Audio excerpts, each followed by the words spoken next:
मला गोची केलं. मला या येणाऱ्या 2024च्या इलेक्शनला काँग्रेस पक्षाने जे तिकीट द्यायचं होतं ते एकमेव शब्दासाठी माझा पत्ता कट झाला.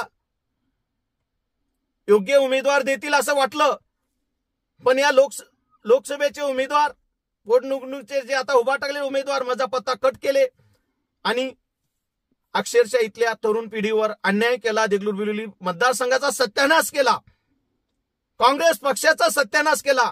आणि जे माझ्यासोबत जे त्यानं शब्द दिले होते, आम्ही दीपक भाऊ तुमचा विचार करू, पण ऐन टाइमला त्यानं त्यांच्या शाळेवरच्याच नियर बाय व्यक्तीचा विचार केला आणि माझा विचार करण्यात आला नाही. ज्यावेळेस दिल्लीत जाऊन माझा पत्ता कट करून आले, मला वाईट वाटलं.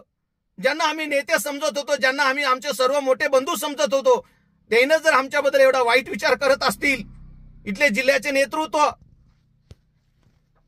हे जर आपल्यासाठी वाईट विचार करत असतील आणि मतदारसंघातील काही काँग्रेसचे नेते आपल्याबद्दल स्टेजवर बसणं त्यांच्या पोटात दुखत असेल, तर अशा पक्षात न राहिलेलं बरा. मी एखाद्या मुस्लिम बांधवाबद्दल जर बोलत असेल, तर त्यांना जर तो वाईट वाटत असेल, तर काँग्रेस पक्ष कसं सर्व धर्माचा कसा पक्ष आहे असं मी मानतोय.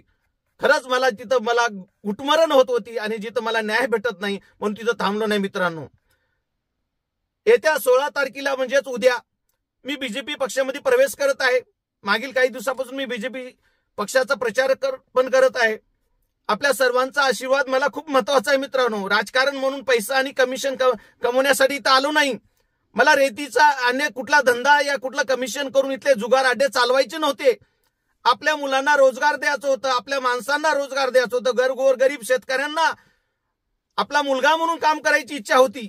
पण खरंच माझ्यावर अन्याय जर कोणी केला असेल तर इथलं काँग्रेस कमिटीची जिल्हा कमिटी केलेली आहे.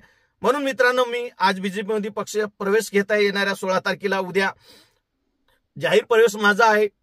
आपण मला मानणारा जे काही वर्ग आहे, मला मानणारा जे काही माझं मित्रमंडळ आहे, त्यांनी सुद्धा उद्या येऊन माझ्यासोबत पक्ष प्रवेश घ्यावे. ज्यांना काही प्रॉब्लेम्स असतील, अन्य ज्या ज्या पक्षात आहेत तिथं राहून एकच जर तुम्ही दीपक भाऊला मानत असाल, जर तुमचा भाऊ जर खरंच त्याच्यावर अन्याय तुम्हाला झाला असं वाटत असेल, तर तुम्ही 2024च्या पोटनिवडणुकीत, लोकसभेच्या आणि विधानसभेच्या निवडणुकीत तुम्ही कमळाला मत द्यावे. मला एवढीच आवर्जून सांगायचं आहे.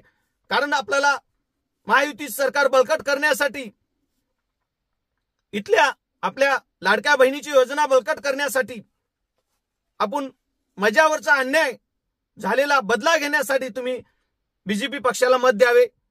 एवढं बोलतोय कारण माझ्यावर जे अन्याय झाला मित्रांनो, ते काँग्रेस पक्षाने केलेलं आहे. काँग्रेस पक्षानं मी मागील 2 वर्ष काम करताना मला यूज करून घेतलं. मला होईल तेवढं यूज करून घेऊन ऐन टाइमला माझा पत्ता कट करे. अशा नेत्याच्या मागे तुम्ही राहू नका, अशा भोमट्या नेत्याच्या पाठीमागे तुम्ही राहू नका. आणि माझी एवढंच बोलतोय आणि तुम्हाला आवर्जून सांगतोय, येत्या 20 तारखेला तुम्ही बीजेपी पक्षाला मतदान देऊन दीपक भाऊचा बदला हे तुम्हाला घ्यायचा, एवढं डोक्यात ठेवा. मी कुठल्याही पक्षात काम करत असताना समाजाचा विचार करेन, एवढं मात्र नक्कीच आहे. आणि तुमच्या सर्वांचा विचार करेन. देगलूर बिलोली मतदारसंघाचा विकास कसं करता येईल हे मी नक्की विचार करेन. कारण राजकारणात मोठा झालो नाही मित्रांनो. मी गरीब परिस्थितीतून वर गेल्यानं आज 18 राज्यात बिझनेस करत असताना मला ह्या मतदारसंघात खरंच वापस येऊन काहीतरी करायचं होतं. पण माझे स्वप्न आणि या मतदारसंघाचे जे काही राख रांगोळी करायचं जर कोणी काम केलं असेल देगलूर बिलोली मतदारसंघाचा, ते नायगाववासियांनी केलेले आहेत.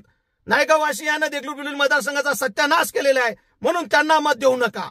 मला एवढं आवर्जून तुम्हाला सांगायचं आहे. त्यांच्यामुळे येणाऱ्या काळात पिढीला, नवतरुण पिढीला देगलूर बिलोली मतदारसंघात रोजगार भेटणार नाही.